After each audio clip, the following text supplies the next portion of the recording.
بسم اللہ الرحمن الرحیم ایاک نعبد و ایاک نستعین۔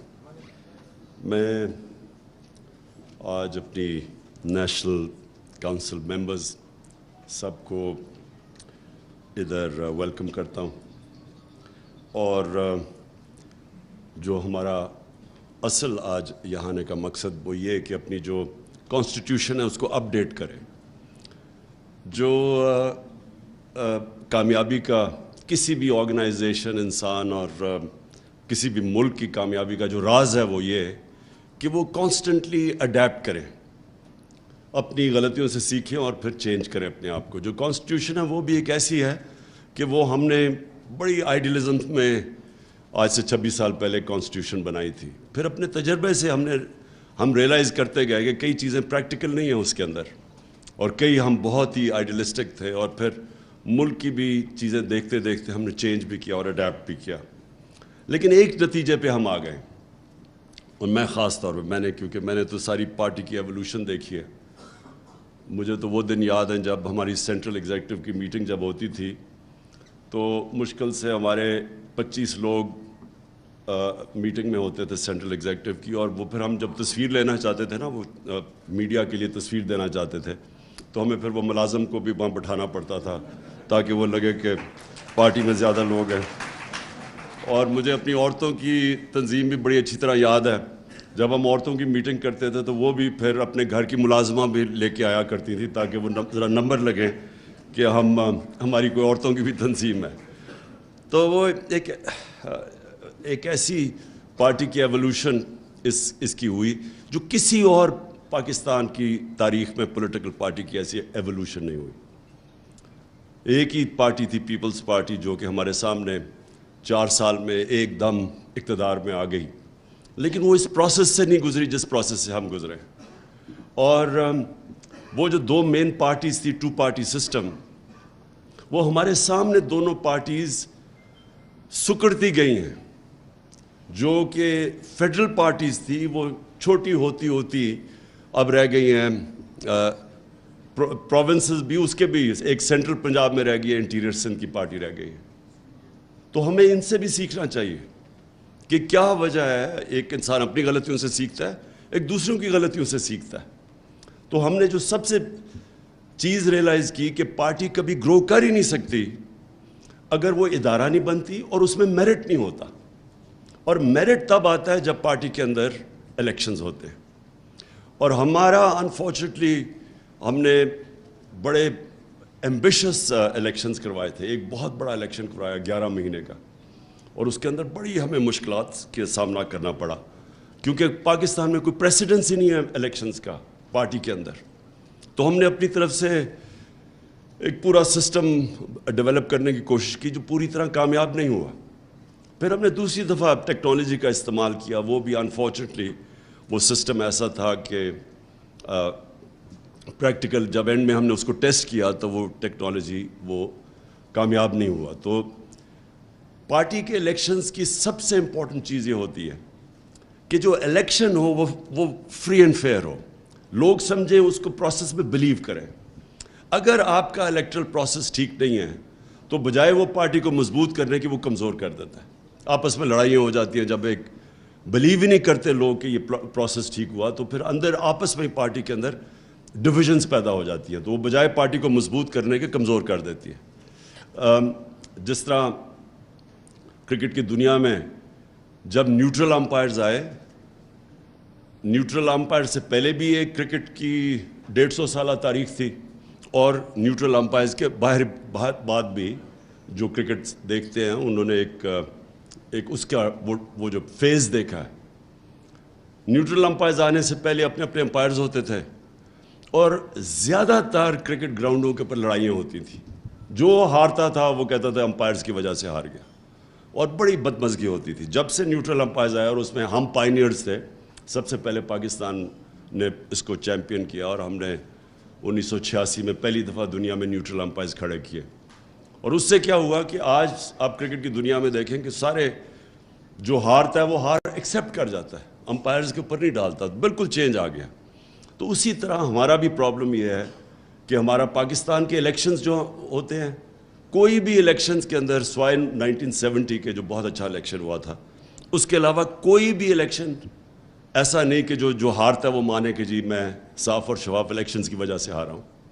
اسی لیے ہم نے یہ ای وی ایمز کا پوری کوشش کی. 2 سال 2.5 سال سے ہر کیبنٹ میٹنگ میں پوچھتا تھا ای وی ایمز کا پروگریس. اور ہمیں بدقسمتی سے یہ جو الیکشن کمشنر ہے اس نے پوری کوشش کی اس کو سیبوٹاج کرنے کی. اس نے حالانکہ الیکشن کمیشن کا تو کام ہے جو گورنمنٹ ایک الیکٹرل پروسیس دیتی ہے اس کو امپلیمنٹ کرے. اس نے پورا زور لگایا ای وی ایم مشینز نہ آنے پہ، اور اس کی وجہ تھی کیونکہ وہ 2 پارٹیز نے بھی اپوز کیا اس کو، اور اس کی بھی وجہ ہے کیونکہ ان کا سسٹم بنا ہوا ہے الیکشنز کی ریگنگ کا. ابھی جو یہ 20 بائی الیکشنز ہوئے، آخری 2 ہفتے ہماری پارٹی کی سب سے بڑا جو ہمارے آپس میں ہم بیٹھتے تھے اور جو سب سے بڑا کنسرن تھا، اور ساری کوششیں کیا ہو رہی تھی کہ ان کو الیکشن میں دھاندلی کرنے سے کیسے روکنا ہے. کوئی دنیا میں سوچے کہ ایسی برطانیہ میں الیکشن ہو تو سوچیں کبھی یہ کوئی تصور بھی نہیں کر سکتا کہ آپ دوسروں کو دھاندلی کرنے سے کیسے روکتے ہیں. 2 ہفتے پہلے میٹنگز ہو رہی ہیں کہ کیا کیا طریقے ہیں دھاندلی کے، ہم نے روکنا کیسے ان کو. اور پٹن کی رپورٹ تھی، یہ جو این جی او ہے الیکشنز کے اوپر، فری اینڈ فیئر الیکشنز پہ، اس کی رپورٹ ہے این جی او کی کہ 163 طریقے ہیں دھاندلی کے، اور ایک دفعہ ای وی ایم مشینز آ جائیں تو 130 ختم ہو جاتے ہیں. یعنی 130 طریقے دھاندلی کے ایلیمنیٹ ہو جاتے ہیں. تو اسی لیے یہ جو سسٹم پورا جو پرانا سٹیٹس کو، کرپٹ سسٹم کو بچانا چاہتے ہیں، انہوں نے اسی لیے پورا سیبوٹاج کیا کہ پاکستان میں ای وی ایم مشینز نہ آئیں، جبکہ ہندوستان میں بھی ہیں، ایران میں بھی، دونوں ہمسائے ملکوں کے اندر ای وی ایم مشینز ہیں. پارٹی کے اندر بھی انشاءاللہ جو میرا ویژن ہے پارٹی کا وہ یہ کہ اصل میں میریٹوکریسی تب آئے گی. اور ابھی جو باتیں بھی کی ایکنالجمنٹ کی خواتین کے ونگ کی بھی، اور یہ علی نے بھی ابھی جو باتیں کی کہ کیسے ورکرز کو اکنالج کرتے ہیں، کہ پاسبل نہیں ہے کہ ایک پارٹی چیئرمین سارے اتنی بڑی پارٹی جو ماشاءاللہ بن گئی ہے کہ سب کو اکنالج کرے. لیکن اس کی اصل جب میریٹوکریسی آپ کے سسٹم میں آ جاتی ہے تو آپ کا سسٹم اس کو اکنالج کرتا ہے، اور وہ کرتا ہے ووٹ کے، جو آپ کے جو ہر طبقے کے اوپر جب وہ ووٹ دیکھتے ہیں کوئی کام کر رہے ہیں وہ آٹومیٹکلی اوپر آ جاتا ہے. اور ہماری جدھر میں سمجھتا ہوں کہ پارٹی صحیح معنی میں چلی وہ ہماری انصاف اسٹوڈنٹ فیڈریشن پختونخوا کے اندر تھی. انہوں نے ہم اندر الیکشنز کروائے، اور الیکشن سے کانسٹنٹلی نئی لیڈرشپ آتی رہی. تو جو آج بھی ان کے ہمارے جو لیڈرز نکلے ہیں مراد سعید کے بعد، وہ سارے آئی ایس ایف سے اوپر ڈیولپ ہو کے آئے ہیں. اور وہ کیونکہ وہاں الیکشن کا سسٹم تھا آئی ایس ایف کا، ان کے اوپر میرٹ آتی گئی. یہی ہماری انشاءاللہ جیسے ہم اس الیکشن سے فارغ ہوتے ہیں، یہ جنرل الیکشن سے، تو ہماری سب سے بڑی کوشش ہوگی کہ ہم امیجیٹلی پارٹی کے اندر ایک الیکشنز کروائیں، اور ایک ایسے پروسیس سے کروائیں کیونکہ اب تو ہمارے پاس ٹیکنالوجی کے، اور ٹیکنالوجی تیزی سے آگے بڑھ رہی ہے. تو ہم انشاءاللہ ابھی سے ہی ٹیکنالوجی کا استعمال کر کے ایک بڑا الیکشن کروائیں گے تاکہ نیچے سے جو بھی محنت کر رہے ہیں وہ اوپر آتے جائیں، اور پھر پارٹی کے اندر ہمارا وہ پروسیس ڈیولپ ہو جائے میرٹ کو اوپر لانے کے لیے. جو یہ 2 پارٹیز ہمارے سامنے ختم ہوئی ہیں، ان کی سب سے بڑی وجہ یہ ہے کہ ان کے اندر کوئی میرٹ نہیں، فیملی پارٹیز ہیں. آپ ان پارٹیز کو دیکھیں آج سے 20-25 سال پہلے وہ ان سے بہتر چل رہی تھی، بجائے وہ گرو کرنے کے وہ سکڑتی گئی ہیں. اور صرف اس لیے کہ وہاں جب اوپر سے بلاک کر دیں میرٹ کو اوپر آنے سے، کوئی پارٹی بھی، کوئی سسٹم بھی، کوئی دنیا میں ادارہ جس کے اندر آپ میریٹوکریسی ختم کرتے ہیں وہ نہیں کامیاب ہوتا. میرا جو سیکنڈ پوائنٹ ہے وہ یہ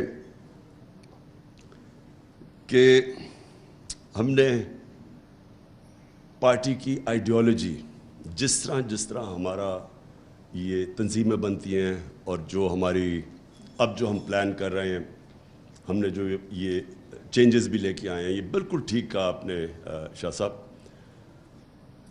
کہ لنک نہیں ہے. ہمارا جو ونگز ہیں وہ پیرلل فنکشن شروع ہو گئے کرنا، اور ان کا لنک نہیں ہے جو ڈسٹرکٹ جو ایک بیس ہے پالیٹکس کا جو بیس ہے پاکستان میں الیکشن پروسیس کا وہ ہے ڈسٹرکٹ. تو ڈسٹرکٹ کے اندر جو تنظیمیں ہیں وہ پیرل چلنی شروع ہو گئیں. عورتوں کا کوئی پتہ نہیں ڈسٹرکٹ کو کہ عورتوں کی تنظیموں میں کیا ہو رہا ہے. کئی ڈسٹرکٹس میں ہوتا بھی ہے, آٹومیٹکلی کوئی خود ہی آپس میں کوارڈینیشن کر لیتے ہیں, لیکن پلاننگ سے نہ ہمارا یوتھ کا کوارڈینیشن ہے زیادہ تر ڈسٹرکٹس میں, نہ وہ ڈسٹرکٹ کے جو پریزیڈنٹ بنتا ہے اسے پتہ ہے یوتھ میں کیا ہو رہا ہے, نہ اسے پتہ ہے کہ عورتوں کی تنظیمیں یہ وائٹل ہیں دونوں تنظیمیں, اور بھی وکیلوں کی تنظیم.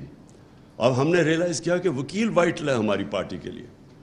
اور جو پارٹی کی ایولیوشن ہوئی 26 سال میں, جب ہمیں 2018 میں فیڈرل گورنمنٹ میں ہم پاور میں آئے تو بالکل ہی ڈسکنیکٹ ہو گیا پارٹی کی تنظیم کا اور گورنمنٹ کا, کیونکہ ہم پہلی دفعہ گورنمنٹ میں آئے تھے تو ہم سارے گورنمنٹ کے اوپر کانسنٹریشن ہماری ہو گئی, تو پارٹی تنظیم کے اوپر ہمارے پاس ٹائم ہی نہیں تھا.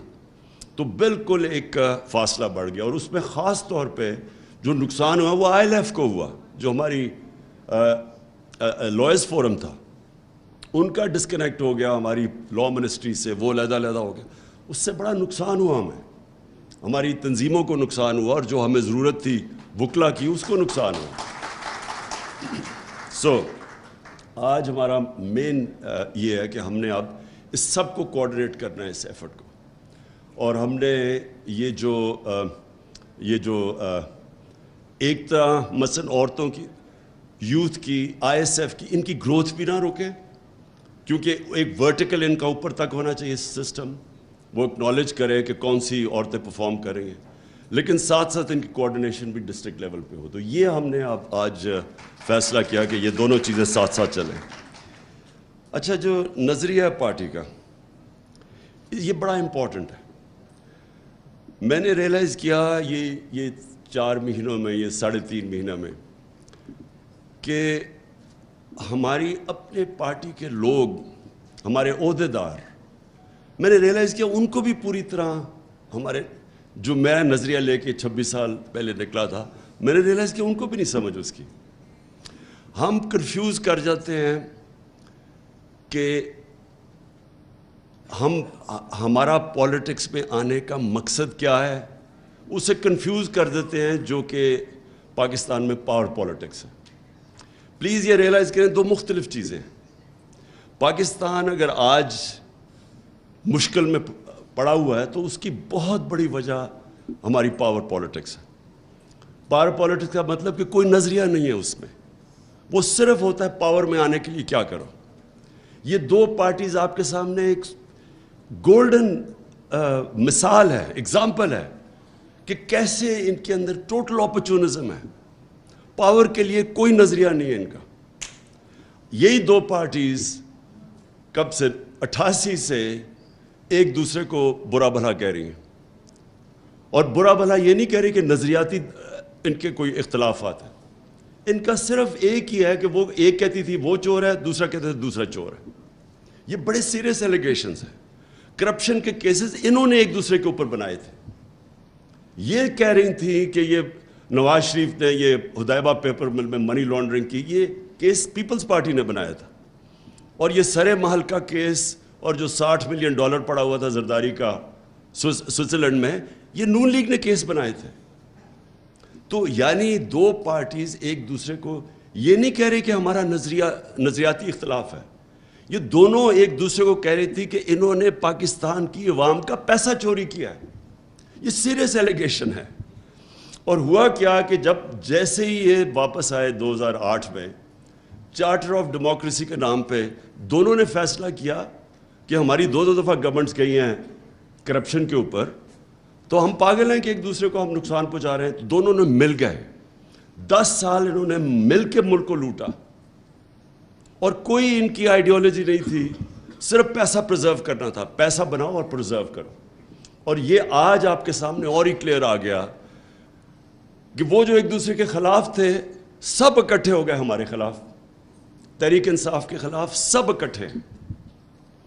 کوئی نظریہ نہیں ہے اس میں, صرف انٹرسٹ ہے. اور انہوں نے جو ملک کے ساتھ کیا کہ انہوں نے ایک گورنمنٹ کو ڈی سٹیبلائز کیا, اس لیے نہیں کہ وہ گورنمنٹ کرپشن کر رہی تھی, اس لیے نہیں کہ وہ ملک کی معیشت کو صحیح راستے پہ نہیں لے کے جا رہی تھی. مہنگائی کا انہوں نے استعمال کیا کہ جی مہنگائی کی وجہ سے ہم گورنمنٹ کرانا چاہتے ہیں, عوام بڑی مشکل میں. اور جو اللہ, کیونکہ اللہ الحق ہے, سچ کا خدا ہے, اس نے ساری قوم کے سامنے یہ اپرچونزم کی سیاست ایکسپوز کر کے رکھ دی. یہ جو 4 مہینے میں 3.5 مہینے میں انہوں نے کیا ہے, یہ اب واضح ہے کہ نہ ان کا انٹرسٹ تھا اکانومی, نہ ان کا انٹرسٹ تھا مہنگائی, صرف ایک انٹرسٹ تھا NRO لینا. کوئی تیاری نہیں تھی ان کی. یعنی اگر انہوں نے پاور میں آنا ہی تھا اور اتنی سازش کر کے, تو کم از کم کوئی تیاری تو کرتے اکانومی کو ٹھیک کرنے کے لیے, کوئی روڈ میپ لے کے آتے, کوئی پلان کرتے کہ ہاں ہم آئیں گے. آتے ساتھ ہی وہ مفتاح اسماعیل بیٹھتا اور کہتا کہ یہ ہم کریں گے اور اس طرح ہم اپنی اکانومی کو اسٹیبلائز کریں گے یا اٹھائیں گے. کوئی پلان نہیں تھا. پلان صرف ایک تھا, اسمبلی میں انہوں نے کیسے امینڈمنٹ پاس کر کے تو نیب کے قانون کو امینڈ کرنا تھا, اور 1100 ارب روپیہ. یہ امیجن کریں کہ قوم ان 3.5 مہینے میں مہنگائی میں ڈوب گئی ہے, اکانومی بالکل ڈیفالٹ کی طرف جا رہی ہے. ان کی اچیومنٹ ایک ہے کہ 1100 ارب روپیہ ان کی کرپشن کا انہوں نے امینڈمنٹ پاس کر کے اس کو معاف کروانے کی کوشش کی, یعنی دوسرا NRO لینے کی کوشش کی. میں صرف سب کے سامنے ذرا یہ ان کی جو اچیومنٹس ہیں میں وہ بتانا چاہتا ہوں. NRO صرف ایک اچیومنٹ ہے, باقی یہ ذرا دیکھ لیں. جب نو کانفیڈنس موشن انہوں نے ٹیبل کیا تو پاکستان کی ایکسچینج ریٹ تھی 178 روپے. آج اوپن مارکیٹ پہ 250 روپے پہ پہنچ گئی. انٹرسٹ ریٹ, یہ بڑا امپورٹنٹ ہے انٹرسٹ ریٹ, کیونکہ بزنس ایکٹیویٹی چلتی, جتنا آپ انٹرسٹ بڑھاتے جائیں بزنس ایکٹیویٹی کم ہو جاتی ہے, لوگوں کے پاس پیسہ نہیں ہوتا انویسٹ کرنے میں. 11% تھا مارچ میں, آج ہے 15.5%. جو ہماری ٹیکس کلیکشن تھی, ریکارڈ ٹیکس کلیکشن ہوئی پاکستان کی تاریخ میں. ہماری جو ٹیکس کلیکشن کی گروتھ ریٹ تھی مارچ میں وہ 32% تھی. اب جولائی کے اندر وہ آ گئی ہے 10% پہ گروتھ, یعنی کہ جو پیسہ اب اکٹھا ہو رہا ہے وہ گورنمنٹ کے پاس کم ہوتا جا رہا ہے. ہماری جو ایکسپورٹس ہیں اور ہماری جو ریمیٹنسز ہیں, دونوں کی ٹرینڈ نیچے آنا شروع ہو گئی. یعنی کہ جو ڈالرز, اصل کرائسس کیا ہے, ملک میں ڈالرز کی کمی ہو گئی. تو جو چیزیں ہماری دور میں ریکارڈ ڈالرز آ رہے تھے پاکستان میں, ریمیٹنسز ریکارڈ پہ تھی, ایکسپورٹس ریکارڈ پہ تھی, وہ دونوں کے اندر کمی آنی شروع ہو گئی ہے. یہ سب سے خطرناک چیز اس لیے ہے کہ یہ ہمیں لے کے جا رہی ہے اب ڈیفالٹ کی طرف. اس کے بعد جو ان کی وجہ سے ڈالرز, اصل بیرونی جو خسارہ ہے وہ سب سے زیادہ تنگ کرتا ہے ہمیں. مارچ کے اندر جو بیرونی خسارہ تھا وہ $500 ملین تھا, آج 2.6 ارب ڈالر پہ پہنچ گیا بیرونی خسارہ. جو لوگوں کے لیے جو انہوں نے سب مہنگائی مارچ سب کچھ کیا, کیا مہنگائی بہت زیادہ ہے. آج ذرا سن لیں کہ SPI مارچ کے اندر 17% تھی. اب یاد رکھیں کہ یہ ہم بھی IMF پروگرام میں تھے.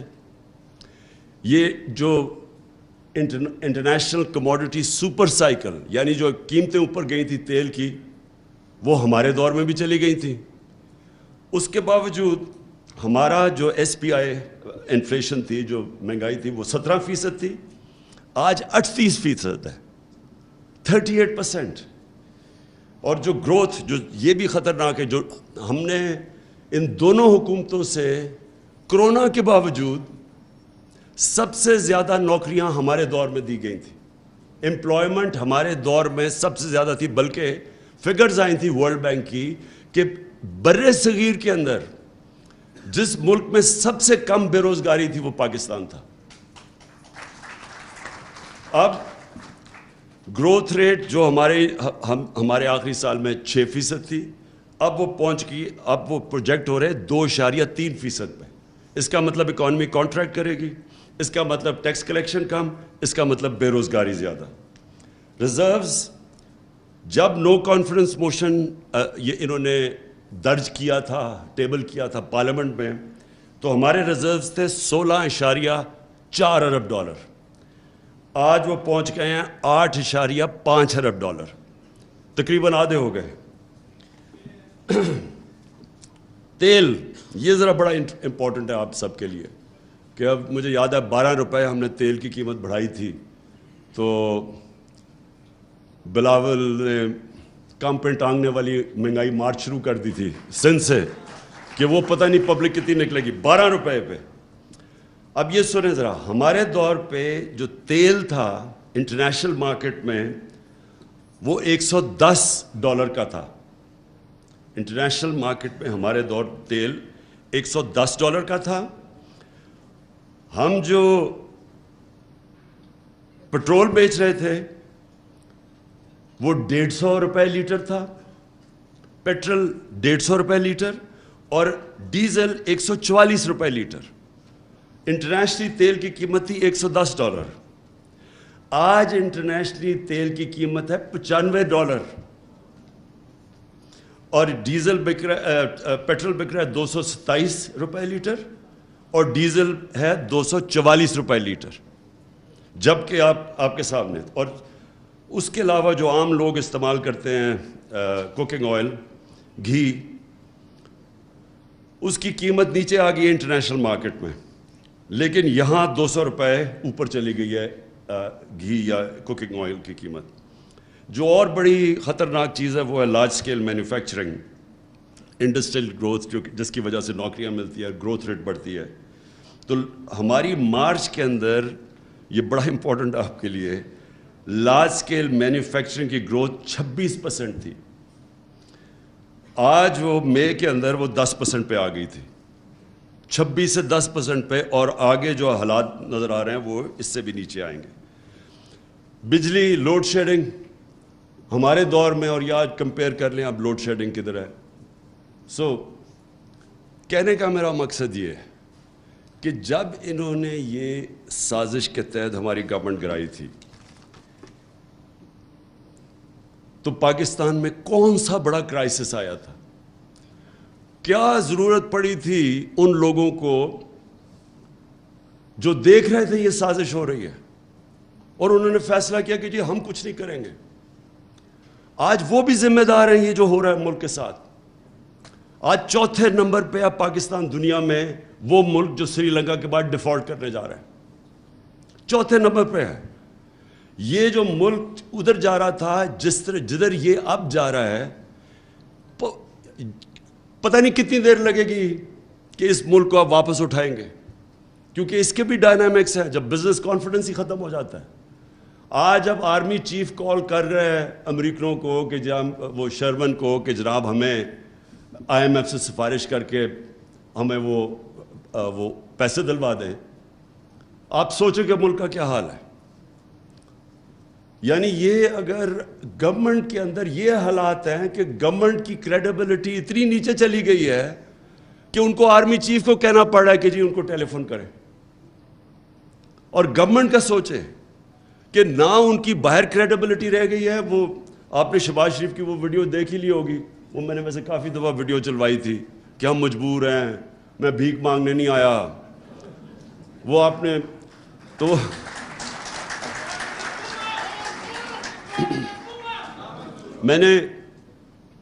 مجھے خوشی یہ ہوئی کہ یہاں کئی ایسے لوگ تھے جو سمجھتے تھے کہ وہ اشتہار دیکھ کے نا, کیونکہ شہباز شریف نے 50 ارب روپیہ تو اشتہاروں پہ ہی خرچ کیا تھا, وہ اشتہار دیکھ کے یہ سمجھتے تھے کہ اس سے بڑا جینیس آیا ہی نہیں ہے کبھی پاکستان میں. وہ یہاں ایسے لوگ تھے. اب وہ میں سوچتا ہوں کہ جو حالات کیے ہیں, اللہ وہ سچ والا خدا, اس نے زیادہ دیر نہیں اس کی اصلیت بتا دی پبلک کو کہ اصل میں اصلیت کیا ہے. اصلیت یہ ہے ان کی کہ نہ انہوں نے آج تک کبھی اس ملک کی اکانومی کو اٹھایا ہے, نہ انہوں نے اس ملک کے اندر کبھی بھی کوئی اصلاحات کی ہیں, نہ انہوں نے کبھی ملک کے فیوچر کا سوچا. یہ ہم پہلی دفعہ ہماری گورنمنٹ تھی جس نے بلین ٹری سونامی شروع کی, درخت ماحولیت کا سوچا. کسی نے سوچا ہی نہیں تھا ماحولیت کا. یہاں ماحولیت کا سوچنا تو دور کی بات ہے. انہوں نے جو پرانے ہم انگریز کے بنائے ہوئے تھے جنگل وہی کٹوا دیے.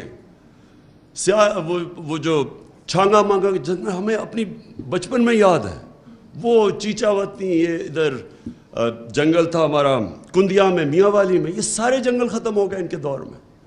کوئی کسی نے نہ پلاننگ کی کہ آگے ہمارے آنے والی جنریشنز کے لیے کیا ہے.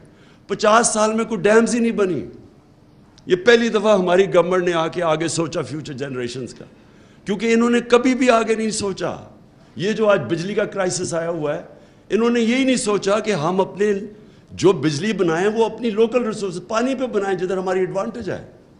انہوں نے بجلی وہ کمیشنز کے اوپر باہر سے امپورٹڈ فیول کے اوپر بنا دی. اب پیسہ ہی نہیں ہے امپورٹڈ فیولز یعنی کوئلہ، LNG، جو تیل ہے، ہمارے پاس پیسہ ہی نہیں ہے، فورن ایکسچینج ہی نہیں ہے کہ وہ امپورٹ کرے. تو بجلی گھر بنے ہوئے ہیں، ان کے پیسہ بھی ہم دے رہے ہیں، کیپیسٹی پیمنٹس.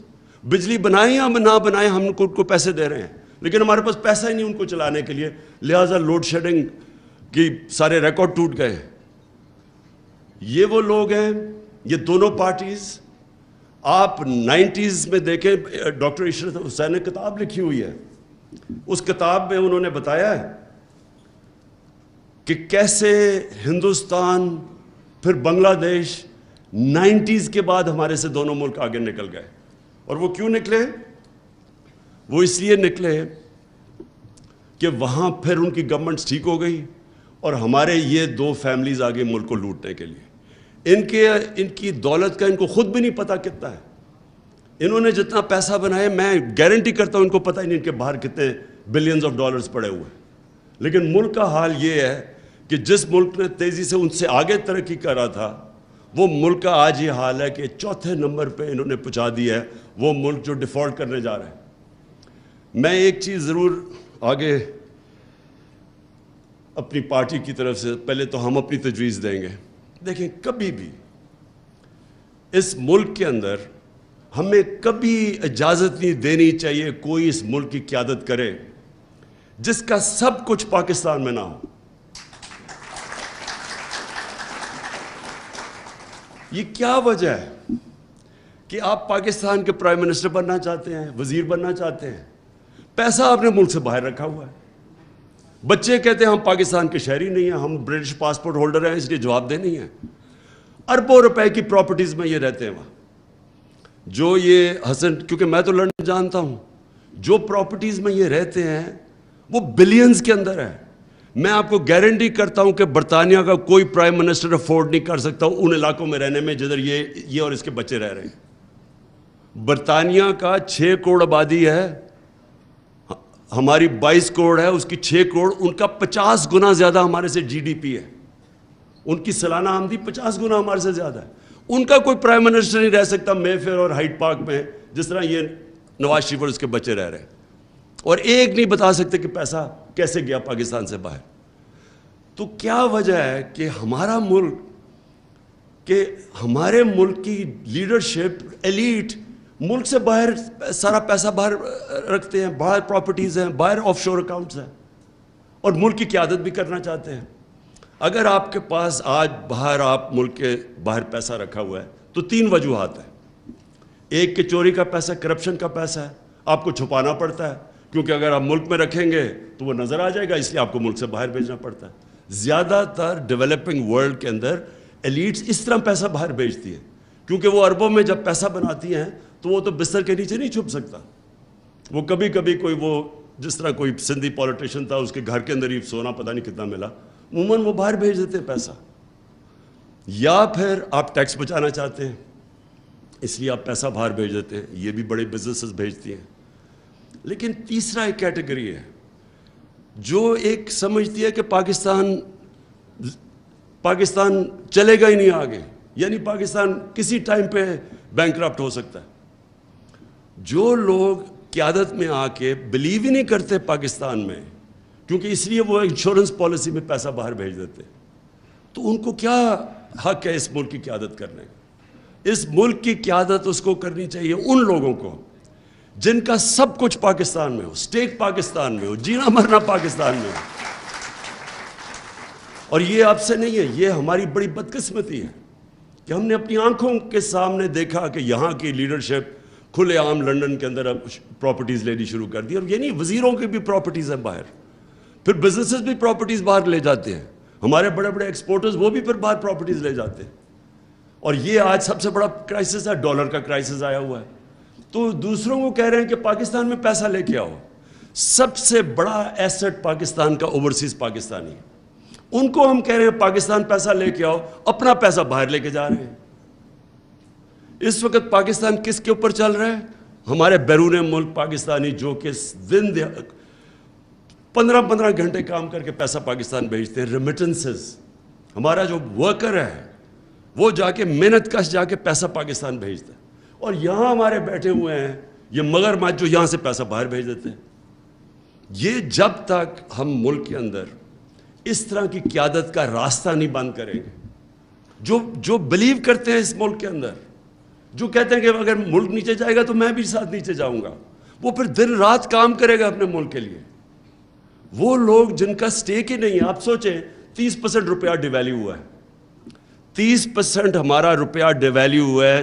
یہ 3 یا 4 ماہ میں ریکارڈ ٹوٹ گئے, اتنے تھوڑے ٹائم میں اتنا روپیہ گرا ہے. لیکن ان لوگوں کو, یہ میں دیکھ رہا تھا کہ ان کی تصویر آئی, سب ہنس رہے تھے. یہ جو بڑے بڑے ڈاکو, ان کی میٹنگ ہوتی ہے نا, ڈاکوؤں کی میٹنگ بھی ہوتی ہے, سارے دانت نکال رہے تھے.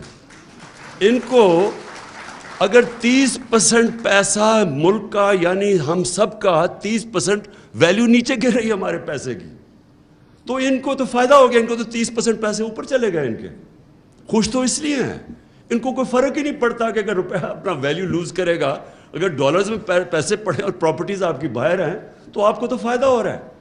یہ بھی کانفلکٹ آف انٹرسٹ ہے. جب تک آپ بھی قوم کے ساتھ سفر نہیں کریں گے, اور ہمیشہ دنیا کی ایک تجویز ہے کہ leaders lead by example. Boris Johnson کو آپ سوچیں, بہاری اکثریت سے وہ جیتا تھا. میں ان ڈیموکریسیز کی بات کر رہا ہوں, وہ کیوں چلتی ہیں, ملک خوشحال کیوں ہوتے ہیں. بورس جانسن, آپ سوچیں کہ اس کو بہاری اکثریت سے جیتا, اس نے ایک گیٹ ٹوگیدر کر دی اپنے باہر, اپنے آفس کے باہر گارڈن کے اندر. انہوں نے کہا جی کرونا کا دن تھے, سوشل ڈسٹینسنگ تھی, تو لوگوں کے لیے آپ نے یہ قانون بنایا تھا اور خود آپ یہ کر رہے ہیں. ایک آدمی کو پارٹی نے, اس کی پارٹی نے نکال دیا اس کو. سوچیں کہ اس سے کہا کہ اس نے he did not lead by example. لوگوں کو کچھ کہہ رہا تھا اور خود کچھ کر رہا ہے, یا لوگوں کو کہہ رہے پیسے پاکستان لے کے, چوری کر کے پیسہ باہر لے کے جا رہے ہیں. اور افسوس کی بات یہ ہے کہ ہمارے یہاں میڈیا میں لوگ بیٹھے ہوئے جو ان کی ڈیفینڈ کرتے ہیں. شرم کی بات ہے کہ ان لوگوں کو ڈیفینڈ کرتے ہیں, پتہ ہے کہ ان کا چوری کا پیسہ ہے, پتہ ہے کہ ملک میں ڈالر کرائسس ہے. اس وقت تو ہمیں سب کو, سارے پاکستانیوں کو کہنا چاہیے کہ آپ نے کوئی پاکستان سے باہر انویسٹمنٹ نہیں کرنی, پیسہ باہر نہیں لے کے جانا, پرائیویٹ پراپرٹیز اور یہ اور وہ. اس وقت تو سب کو ایمرجنسی ہمیں کر دینی چاہیے کہ اپنے ڈالر پاکستان میں رکھنا ہے, اور اتنا پیسہ یہ ہم کر سکتے ہیں. لیکن یہ لوگ کیوں نہیں کر سکتے؟ کیونکہ سب کو پتہ ہے کہ ان کا پیسہ باہر پڑا ہوا. اس لیے انشاءاللہ ہماری پارٹی کی کانسٹیٹیوشن میں آئے گا کہ کوئی بھی پارٹی کی قیادت نہیں کر سکتا جس کا پیسہ, جس کا جینا مرنا, جس کی پراپرٹیز پاکستان کے اندر نہیں ہو.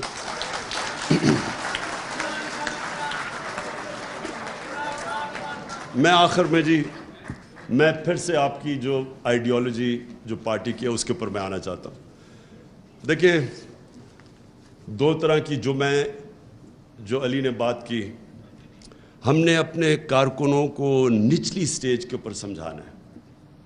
2 قسم کی پالیٹکس ہے جو میں پھر سے آتا ہوں. ایک ہے پاور پالیٹکس. پاور پالیٹکس ہے پاور میں آ کے ذات کے لیے سب کچھ کرنا, اپنا ڈپٹی کمشنر, اپنا تھانے دار رکھوانا, یہ جو پرانی سوچ ہے یہ.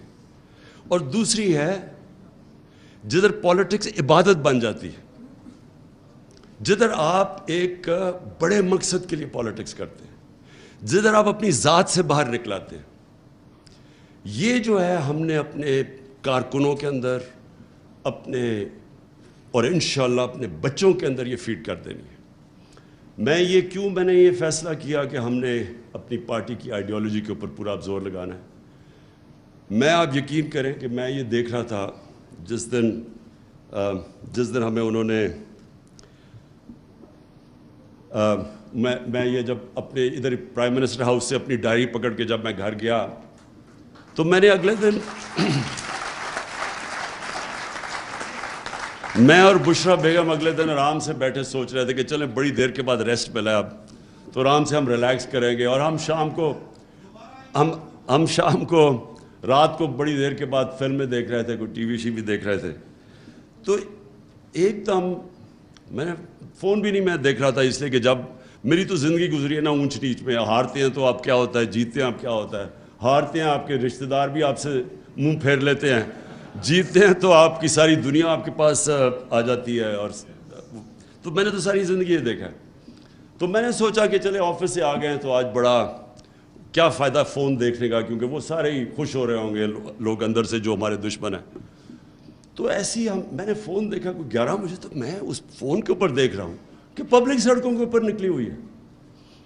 اس کے بعد تھوڑی دیر کے بعد ٹی وی لگایا، ہم نے ٹی وی کے اندر دیکھا کہ پبلک، تو جو پبلک نکلی اس دن، میں آپ یقین کریں کہ ساری میری جو سٹرگل ہے، سب سے زیادہ خوشی مجھے اس دن اس لیے ہوئی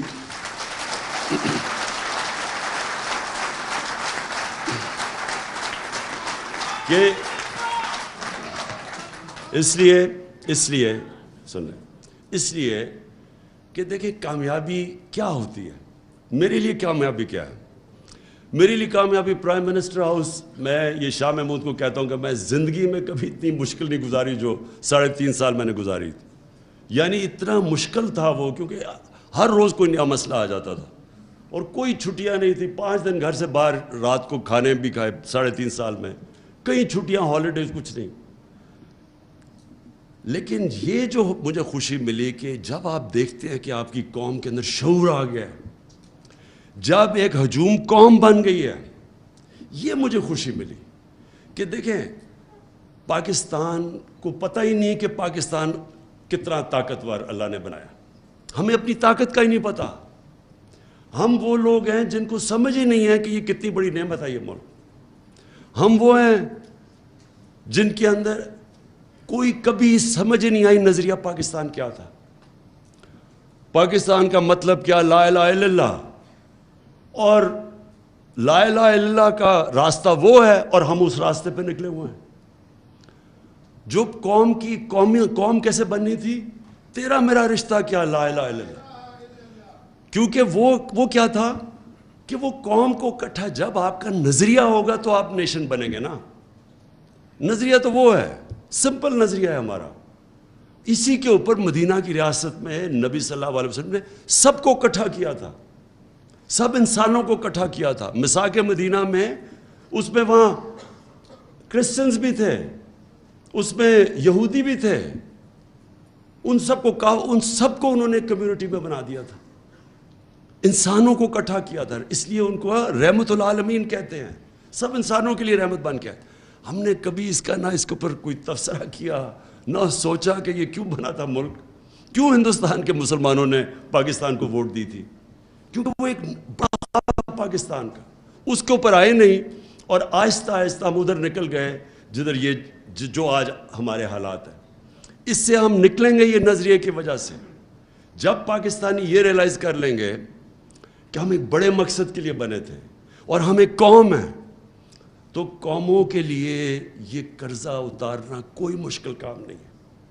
آپ کے اس وقت 1 کروڑ باہر پاکستانی ہیں، 1 کروڑ ہم باہر پاکستانی. جس دن ہم نے ان کو موبلائز کر لیا، یہ قرضہ آسانی سے آپ کا اتر جائے گا. کیونکہ میں تو جانتا ہوں پاکستانیوں کو، میرا سب سے زیادہ کنیکشن ہے. وہ لوگ ہیں جو کہ ہمیں شارٹ ٹرم کے اندر یہ جو ڈالر ڈیفیسٹ ہے ہمارا وہ اتار دیں گے، لیکن وہ تب جب ان کو پرائیڈ ہوگی اپنے ملک سے. اس وقت ان کو ملک نہیں نظر آتا. یہ جب اوپر چور سارے اکٹھے دیکھتے ہیں، روگز گیلری کو اکٹھا دیکھتے ہیں آپ، تو قوم نہیں لگتی، لوگ ڈر جاتے ہیں. ریمیٹنسز گر رہی ہیں ہماری، کیونکہ ان کو کانفیڈنس چلا گیا. روشن ڈیجیٹل پاکستان میں جو گرو کر رہا تھا وہ نیچے چلا گیا. بیرون ملک پاکستان میں کانفیڈنس نہیں ہے اس وقت. یہ جب کانفیڈنس آ گیا، آپ یقین کریں کہ یہ ہم سارے کرائسس سے نکل جائیں گے. اس لیے انشاءاللہ ہم نے اپنی آئیڈیالوجی لوگوں کو بتانی ہے. میں نے جب یہ کیمرے جاتے ہیں، جب ہم کال دیتے ہیں، یہ کبھی بھی نہیں ہوا پاکستان میں، کال دیتے ہیں پبلک سڑکوں پہ آ جاتی ہے. وہ جب یہ الیکشن کا سپریم کورٹ میں رزلٹ آیا تو ہم 9:30 بجے تھے رات کے. میں نے سوچا اب چلو کل انوائٹ کرتے ہیں لوگوں کو ہم سیلیبریشن کے لیے. وہ میں جب تک گھر پہنچا ہوں تو میں دیکھا وہ ساری پبلک خود ہی سڑکوں کے اوپر آ گئی. تو یہ ملک، تو یہ قوم بننے جا رہی ہے،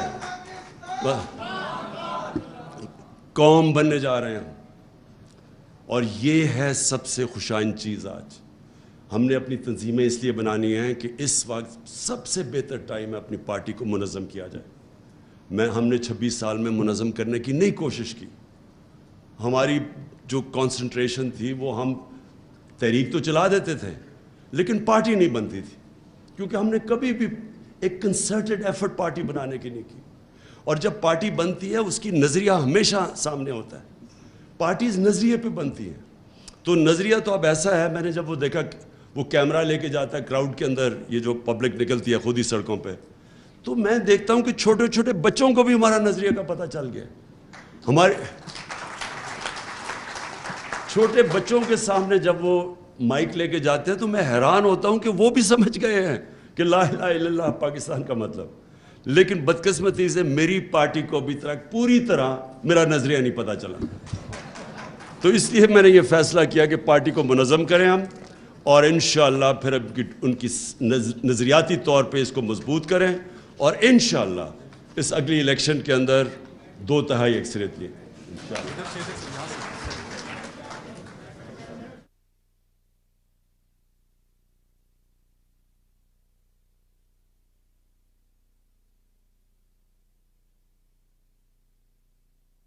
کے لیے جو الیکشن کمیشن